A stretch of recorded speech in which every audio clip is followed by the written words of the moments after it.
என் அன்பு சகோதர சகோதரிகளே, ஆண்டவராகிய இயேசு கிறிஸ்துவின் நாமத்தில் இன்றைய முத்து எனும் சிறிய தியானத்தை பார்க்கிற உங்கள் ஒவ்வொருவரையும் அன்போடு நான் வாழ்த்துகிறேன். கர்த்தர் உங்களை ஆசீர்வதிப்பாராக. 102 சங்கீதத்தின் 13வது வசனத்தை நான் வாசிக்கிறேன்.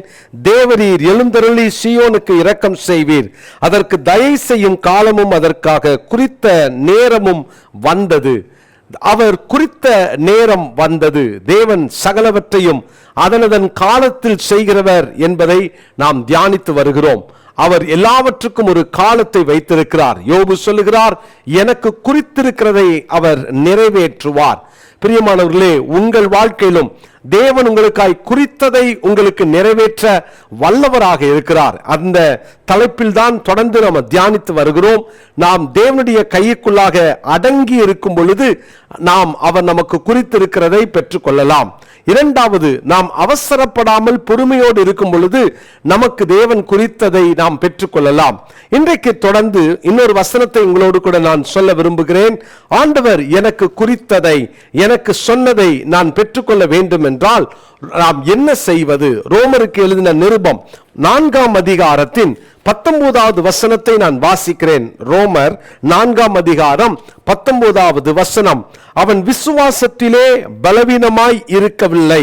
அவன் ஏறக்குறைய 100 வயதுள்ளவனாய் இருக்கும் போது தன் சரீரம் செத்து போனதையும் சாராளுடைய கர்ப்பம் செத்து போனதையும் எண்ணாதிருந்தான். இங்கு வாசிக்கிறோம், அவன் விசுவாசத்தில் பலவீனமாய் இருக்கவில்லை. ஆபிரகாமையும் சாராளையும் குறித்து வாசிக்கிறோம். பாருங்கள், 99 வயதாகிவிட்டது. அவன் சரீரம் செத்த ஒரு நிலைக்கு வந்துவிட்டது. அவன் மனைவியினுடைய கர்ப்பம் செத்து போனது. இனிமேல் என்ன நடக்கும்? இனிமேல் குழந்தை பிறக்க வாய்ப்பில்லை. ஆனால் தேவன் அந்த ஆபிரகாமுக்காக சாராளுக்காக கொடுத்த வாக்குத்தத்தங்கள் இன்னும் உயிரோடு கூட இருக்கிறது. அதனாலதான் வாசிக்கிறோம், ஆபிரகாம் சாராளுடைய அந்த விசுவாசத்தை பாருங்கள். இவர்கள் விசுவாசத்தில் பலவீனமாய் இருக்கவில்லை. ஒருவேளை அவர்களுடைய சரீரம் பலவீனப்பட்டிருக்கலாம். பிரியமானவர்களே, உங்கள் சரீரம் பலவீனப்பட்டிருக்கலாம், உங்கள் நிலைமை பலவீனப்பட்டு போகலாம், அல்லது உங்களுடைய ஒவ்வொரு நாளும் உங்கள் சூழ்நிலை பிரச்சனைகளை பார்த்து பலவீனமாய் நீங்கள் உங்களை உணரலாம். அல்லது உங்களுக்கு எதிராய் நிற்கிறவர்களை விட நீங்கள் பலனற்றவர்களாக நீங்கள் இருக்கலாம். ஆனால் ஆண்டவருடைய வார்த்தையை பாருங்கள், அந்த ஆபிரகாம் விசுவாசத்திலே பலவீனமாய் இல்லை அப்படின்னு சொன்னா, அவன் விசுவாசித்து தேவன் குறித்ததை அவன் பெற்றுக்கொண்டான். தேவன் தனக்கு குறித்திருக்கிறதை அவன் சுதந்தரித்துக் கொண்டான். உங்க வாழ்க்கையில் இருக்கிற அவிசுவாசத்தை முதலாவது உங்களை விட்டு நீக்குங்க. உங்க குடும்பத்தில் ஆண்டவர் செய்வேன் என்று சொன்னதை அவர் செய்ய வல்லவராய் இருக்கிறார். ஆனால் அந்த அவிசுவாசத்தை உங்களை விட்டு அகற்ற இன்னைக்கு ஒரு தீர்மானம் எடுங்கள்.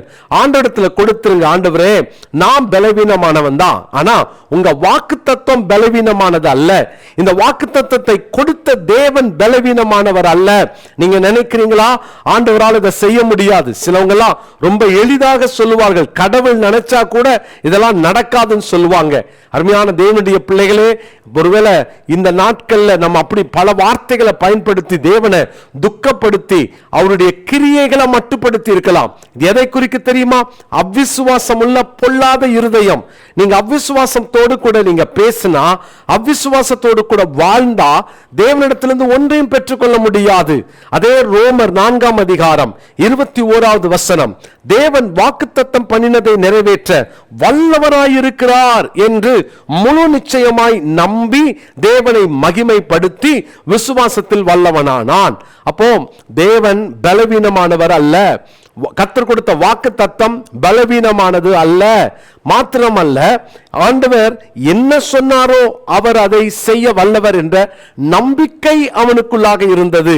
பிரியமான கர்த்தருடைய பிள்ளைகளே, நீங்க இன்னைக்கு நம்புறீங்களா? உங்களுக்கு குறித்ததை கர்த்தரிடத்துல நீங்க பெற்றுக்கொள்ளணும்னா, ஏற்ற காலத்துல அதை நீங்க சுதந்தரித்துக் கொள்ளணும்னா, உங்களுடைய அவிசுவாசத்தை விட்டு வெளியே வாங்க. நீங்க சொல்லுங்க, ஆண்டவரே நான் விசுவாசிக்கிறேன், ஆண்டவரே நீங்க பலவீனமானவர் அல்ல, எதையுமே எந்த காலத்திலும் செய்ய உங்களால முடியும் என்று நீங்கள் சொல்லுங்கள். கர்த்தர் உங்கள் வாழ்க்கையில் அந்த நன்மையை கட்டளையிடுவார். ரோமர் 14ஆம் அதிகாரம் 23வது வசனத்தை நான் படிக்கிறேன். ரோமர் 14:23 அதுல கடைசி பகுதியை நான் வாசிக்கிறேன். விசுவாசத்தினாலே வராத யாவும் பாவமே, விசுவாசத்தினாலே வராத யாவும் பாவமே. அப்போ விசுவாசம் அடிப்படை வாழ்க்கை.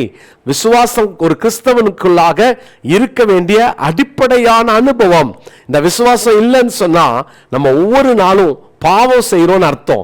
அருமையான தேவனுடைய பிள்ளைகளே, உங்க வாழ்க்கையில் அந்த விசுவாசம் வளருவதற்கு நீங்கள் அதிகமாக பிரயாசப்படுங்க.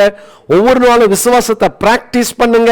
ஒவ்வொரு நாளும் விசுவாசத்திலே நீங்கள் வேர் ஊன்றுவதற்கு கற்றுக்கொள்ளுங்க. ஏற்ற காலத்துல ஆண்டவர் நன்மையானவைகளை கட்டளையிட வல்லவராக இருக்கிறார். எபிரேயருக்கு எழுதின நிருபம் 3ஆம் அதிகாரம் 12வது வசனத்தை நான் வாசிக்கிறேன். எபிரேயர் 3:12. சகோதரரே, ஜீவனுள்ள தேவனை விட்டு விலகுவதற்கு ஏதுவான அவிசுவாசமுள்ள பொல்லாத இருதயம் உங்களில் ஒருவனுக்குள்ளும் இராதபடிக்கு நீங்கள் எச்சரிக்கையாயிருங்கள். அவ்விசுவாசம் உள்ள இருதயம் இருந்தால் தேவன் குறித்ததை நாம் பெற்றுக்கொள்ள முடியாது. எனவே நீங்க அந்த பொல்லாத இருதயம் உள்ள வராதபடிக்கு எச்சரிக்கையா இருந்து தேவன் குறித்ததை பெற்றுக்கொள்ள அன்போடு உங்களை வாழ்த்துகிறேன். விசுவாசத்துல நாமும் வல்லவர்களாக இருப்போம். ஜெபிக்கலாமா? நல்ல தகப்பனே, இந்த நல்ல நாளுக்காக ஸ்தோத்திரம். விசுவாசத்துல வல்லவர்களாக நிற்க எங்களுக்கு உதவி செய்யுங்க. எங்க அவ்விசுவாசங்கள் மாறட்டும். வாக்குத்தத்தம் கொடுத்தவர் பலனுள்ளவர், பலவீனமானவர் அல்ல. நீங்க கொடுத்த வாக்குத்தத்தமும் அந்த வார்த்தையும் இன்னைக்கு உயிர் உள்ளது. அது பலவீனமானது அல்ல. எங்க சரீரம் பலவீனப்படலாம் ஆண்டவரே, எங்களுடைய சூழ்நிலை பலவீனப்படலாம். ஆனா நீங்க சொன்னது, நீங்க எதை செய்வேன்னு சொன்னீங்களோ ஆண்டவரே, நீங்க எங்களுக்கு நியமித்தது எதுவோ அதை பூரணமாக நாங்கள் பெற்றுக்கொள்வோம் என்று நாங்கள் விசுவாசிக்கிறோம், அர்ப்பணிக்கிறோம். உம்முடைய அன்பின் கரங்களில் எங்களை தாழ்த்தி ஒப்பு கொடுத்து நாங்கள் ஜெபிக்கிறோம். தொடர்ந்து கர்த்தர் மகிமைப்படுவீராக. இயேசுவின் நாமத்தினாலே ஜெபிக்கிறோம் நல்ல பிதாவே, ஆமென். பிரியமானவர்களே, இந்த நாளினுடைய மனப்பாட வசனம் எபிரேயர் 3ஆம் அதிகாரத்தின் 12வது வசனம். எபிரேயர் 3:12. உங்க வீட்டில் எல்லாரும் இந்த வசனத்தை படிக்க சொல்லுங்க. வசனத்துல அதிகமாய் நாட்டம் செலுத்துவோம். தேவன் பெரிய காரியங்களை செய்வார். God bless you.